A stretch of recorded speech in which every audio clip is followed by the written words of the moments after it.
Can a marriage be contracted for a week, a month, or a fixed period of time? And if two adults willingly agree to it, why does Islamic law still consider it invalid? Can a answer lies in the very purpose of nikah.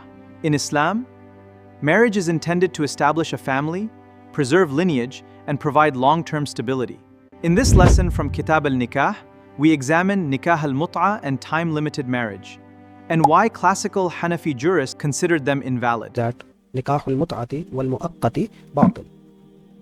Imam Quduri, he is mentioning miscellaneous things. So he also talked about the Mut'ah, the temporary marriage, and the temporary marriage, or the time limited marriage, you can call it time limited marriage. So the key idea is that marriage in Islam, it must be permanent in nature. It must be perpetual, because the objectives of nikah, what are the objectives of nikah? The objectives are reproduction and the continuity of the human race, and social life. So the temporary marriage or the time limited marriage, it is quite against these objectives. So that's why Sharia don't consider them halal, so they are haram. So what is the difference between nikah al-Mut'ah and nikah al-Mu'aqqat? Literal translation, Mut'ah means that the temporary marriage, and Mu'aqqat means the time limited marriage. Only difference is that Mut'ah is the wording. In wording we use mim ta ain. Mim ta means a man says to a woman, atamatta'u biki kaza muddatan, I contract enjoyment with you for such and such a period.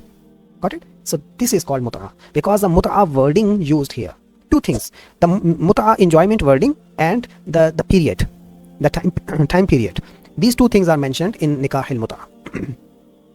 And also there are three things. Actually there are three. The third thing is that the against money, against amount of wealth, specific amount of wealth. So he specify, I will pay you such and such amount for enjoyment, and this will last for such and such period. So enjoyment word, second that he stipulates the period and duration, and third is the money, the wealth he is he has to pay that. So this is nikah al-Mut'ah. Got it? So in its history is that it was permissible in the beginning, in the very initial time period of Islam. It was made lawful, but later on there was consensus occurred on its prohibition.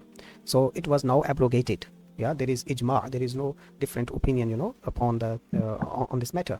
So it was only there are some ahadith tells its permissibility, but they pertains to initial period. So after that it was made unlawful.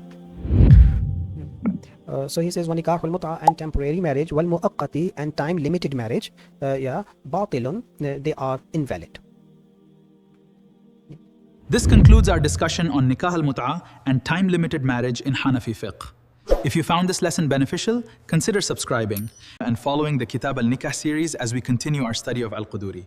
Jazakumullahu khairan for watching.